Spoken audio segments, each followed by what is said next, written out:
Our job is to reduce the likelihood of injury and to reduce how long athletes are out when they do get injured. It's not only the weight room, it's not only practice, it's not only games. We understand that we have to train in the weight room to help keep these athletes on the field. What's up, everybody? My name is Justin Lima. I've been a strength and conditioning coach since 2009, and I'm excited to be here at elitefts as a strength and conditioning nerd that has kind of fallen in love with the process of getting bigger, faster, stronger, dating back to 2005 when my former offensive line coach, he actually owned a gym. We were hosting powerlifting meets, and I got introduced into getting bigger, faster, stronger from him. So being in a place like this, seeing all the equipment, it is literally giving me goosebumps, and I'm just honored and thrilled to be here. So again, thank you to Dave and everybody here that has allowed this process to happen.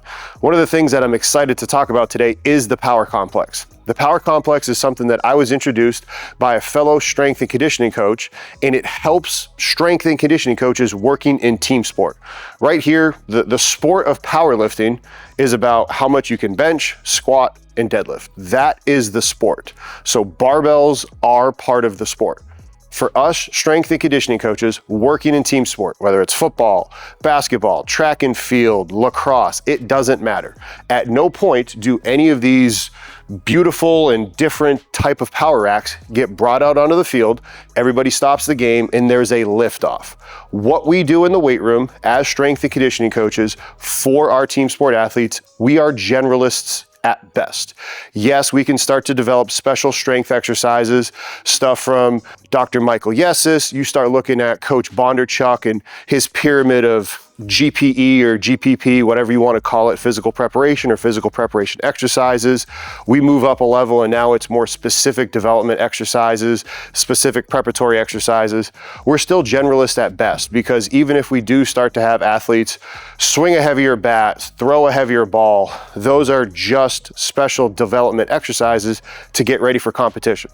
I say all of that to say the things that we do in the weight room are to help our athletes become more robust, more anti-fragile, to handle the stressors on the field.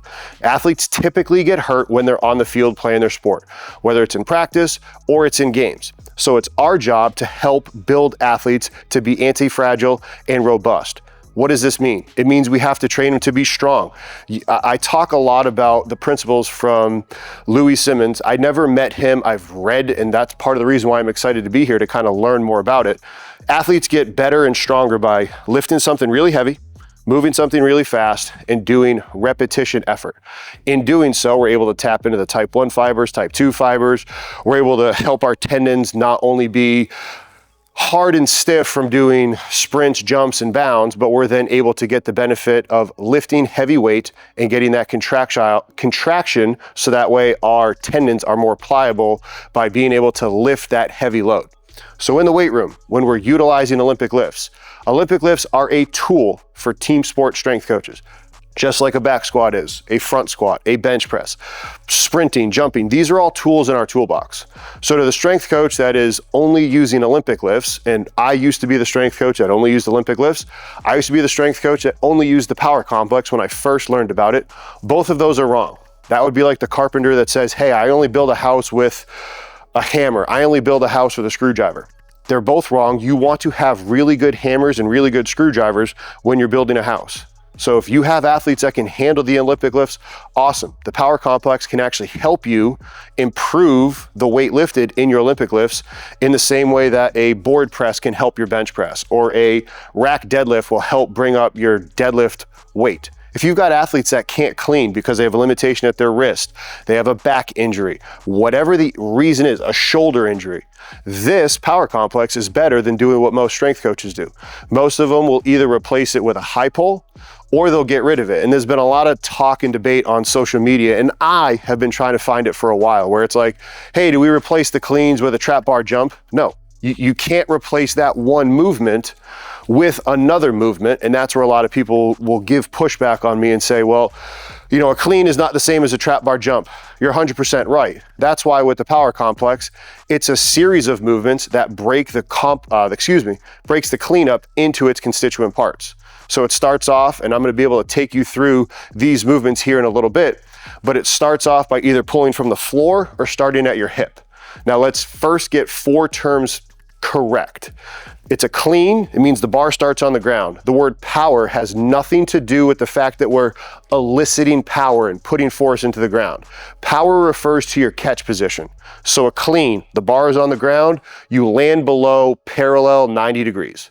A power clean indicates the fact that the bar is on the ground and you're catching above 90 degrees with that word power. A hang power clean, you're starting up tall because the word hang is in there.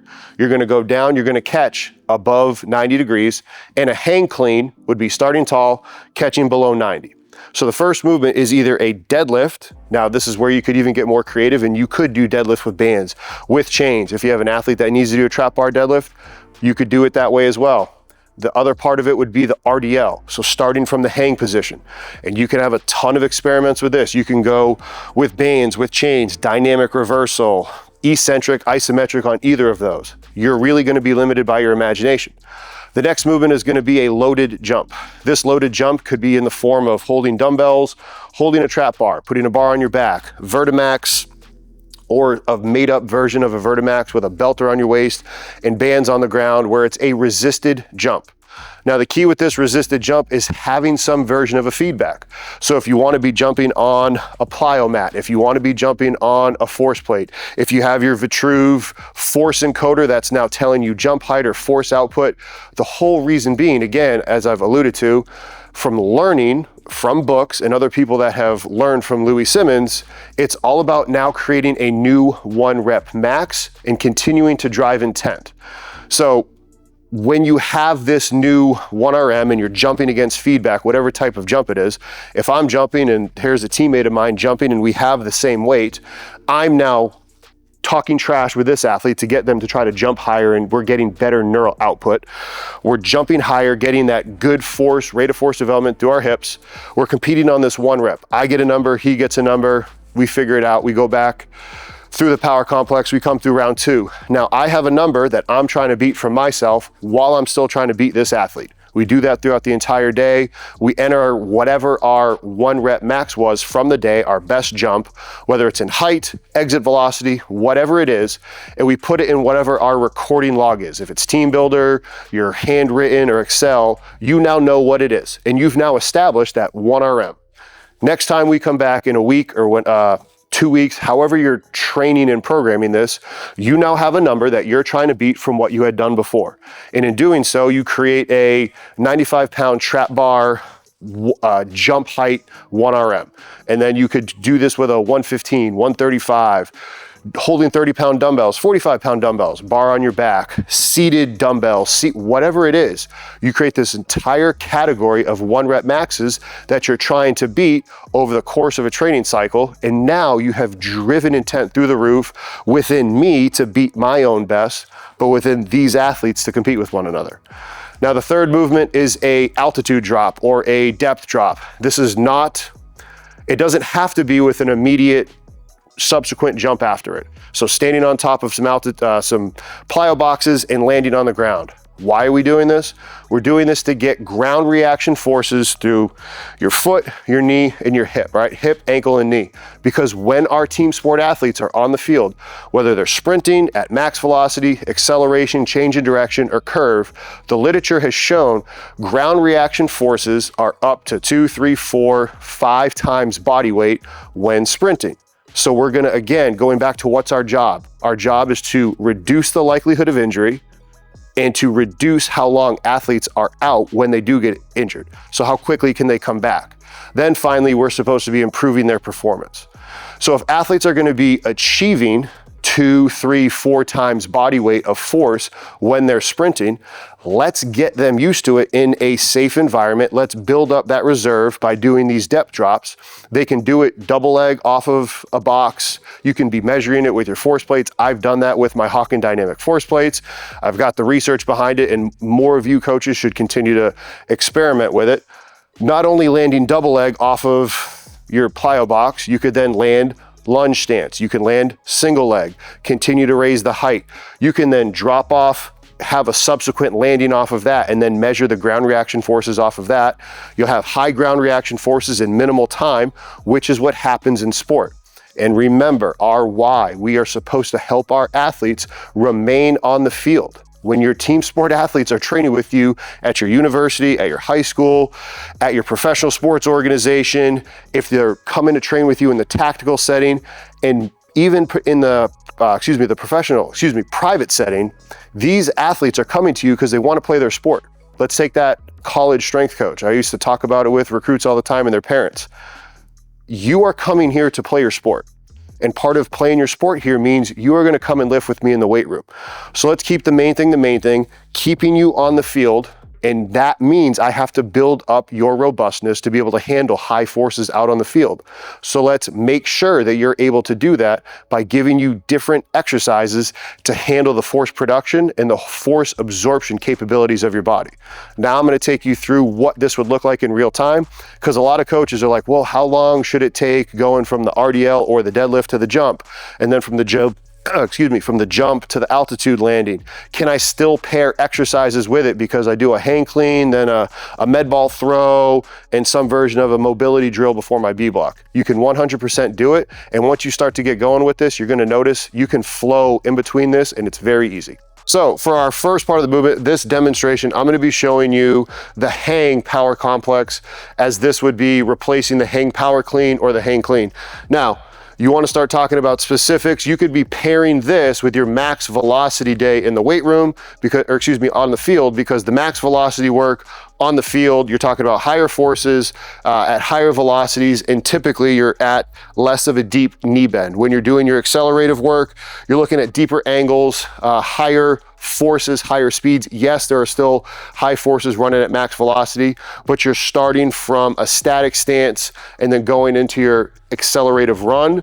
So here we're looking at a little bit faster, more dynamic effort, faster movements, and that could be the way you want to pair it. You don't have to. The option for you is, it's really going to be up to you and lack by your imagination. Now, with the RDL, I'm going to show you exactly, like, yes, we use straps on this RDL. And I know some coaches might say, oh, why do you have to use straps? I'm going to tell you the same thing that we used to tell athletes at the University of Iowa with the football team, as well as Harvard. We're doing this RDL movement to train and overload our hip musculature. We don't want to limit how strong our hips can be by our grip strength. Yes, in our warm-up sets, in the same way that you don't have to wear a belt in all your warm-up sets, you don't have to utilize straps. And you can do special grip exercises towards the end of your training. But when I'm trying to strengthen an athlete's hips, I don't want them to be limited by straps, in the same way that we want athletes to run as fast as they can, change direction as best as they can on the field. They wear cleats when they do that. They wear spikes when they run on the field, on a track. So we want to give the athletes every single advantage to eke out all the strength possible. Make sure when you're putting your straps on, when you put your hand through, the tail goes in between your thumb and your index finger. So that way when you put it on the bar right here, I get my feet hip width apart. All right, I'm gonna be putting the strap, I go 1 time, 2 times underneath. I do the same exact thing here. All right, 1 time, 2 times here. Now, this is the first part of the movement. So I unrack it, I come forward. For this demonstration, I'm gonna just do 3 reps. So I go down, right above the knee, come back down. Notice I'm not going as the full deep range of an RDL. So if you wanna still pair and put the RDL as an accessory movement, have a blast. But we're replacing the hang power clean, and most of the time your athletes are gonna be going here. So you go there, come back up, squeeze the hips, down, come back up. Now again, in a perfect world, you have VBT feedback, so you're continually trying to move the bar as fast as you can because we're replacing a clean. I also am facing out for demonstration purposes. Make sure you're having your athletes face in. So now, that's part 1, our loaded jump. As an example, I have my kettlebell right there. A good friend of mine, Coach Brajesh Patel, who is a strength coach at Quinnipiac University, he had kettlebell jumps with his Vitruve encoder on the kettlebell right there. So athletes are now getting to see feedback on how high and how fast they jumped. You could have that set up, or you could have your plyo mat on the ground. From here, I grab the kettlebell. I'm gonna just pair it in the same way, 3 reps. Down, jump as high as I can. I'd see my feedback, I'd try to beat it. There's rep 2. Now my final rep, 3, all right? I see what my best number is, I would record it. That would then go down as what I'm trying to beat in my next reps. And then here would be my final landing with my altitude drop. Now, ideally you could have more boxes, stack them up even higher. Some strength coaches don't have that reality. So you might start off where it's first depth drops here. Well, if you're in a situation where this is the highest height you have, instruct athletes to jump off. Now you're getting that high ground reaction force. Or if you've done that for a extended period of time and you don't have to worry about, how they've landed double leg, you can now start to go to the lunge stance. So I'll go here, I'll put my right leg in front, I land in a lunge. Now I'll step back on, do the same thing, but I'll have my left leg in front. And remember, now we're just building a robust athlete to handle the forces. Those ground reaction forces going through my foot, knee, and my hip are going to be similar to the forces that are seen out on the field. That's why we pair what we do in the weight room with what happens at practice, what happens in games, what happens when we train and prepare them on the field. It's not only the weight room, it's not only practice, it's not only games. We understand that we have to train in the weight room to help keep these athletes on the field. That's what Coach Boyd Epley, Alvin Roy first pioneered for us by being the first strength coaches working in team sport. Now, I did a lot of talking right there. You don't have, once you first explain it to the athletes, they'll go from the RDL to the jump to the box. This was the setup that we have here. It depends on the facility that you have. You might have a wall full of 10 racks. Everybody does theirs there. You might have them doing their jump with the kettlebell. They might hold a 45-pound plate. You might only have 2 plyo mats for the whole team. You tell your athletes, hey, you got to get at least 1 to 2 sets on a plyo mat of the 4 to 5 sets that we have programmed. You figure out what logistical constraints you have based off of your plyo boxes. Maybe you don't have a bunch of them. All right, use a bench. They can jump off the bench, and now that's the way to get their ground reaction forces. Like I said, I did a lot of talking. In between that talking, you could have then paired blast strap fallout for your ab movement. You could have done a half kneeling ankle mobility drill that you wanted to do to get your body ready for that B block of training. You're gonna be limited by your imagination, but now you start to understand, I do my RDL or a deadlift, some sort of a jump, and some altitude landing. The fourth type that I didn't talk about that you could do would also be an assisted jump. And this came from Coach Jeff Jones, who's now the head football strength coach at University of Northern Iowa. He was in the SEC for a while, and I learned about this from him when he was at Arkansas State University. And he also talked about being able to do a band assisted jump in addition to these 3 movements, or replacing the altitude landing on those max velocity, high contractile speed days. So same thing, you'd go RDL, weighted jump, then you'd come here and do this assisted jump. If you do all 4 movements, now you're kind of diving into that French contrast style of training, something heavy, something, you could go body weight landing, you could then go slightly resisted, and then the assisted jump. And now you're fitting within that principle of French contrast training, and you're keeping the main thing. For these athletes, helping them stay on the field and driving performance that way by making sure that their muscles, tendons, and ligaments are robust for the stressors they see on the field. And for power lifters, who what matters for them is what's their total on their squat, their bench, and their deadlift. So by doing these movements, you can help train that dynamic, pair this on a dynamic effort day before dynamic effort squats, dynamic effort deadlifts. Now your body's already primed, your central nervous system's firing, you're sending that signal from your brain down to your muscles that are working, and you have all that firing. It's gonna help keep the main thing, a better total and a better squat, bench, deadlift.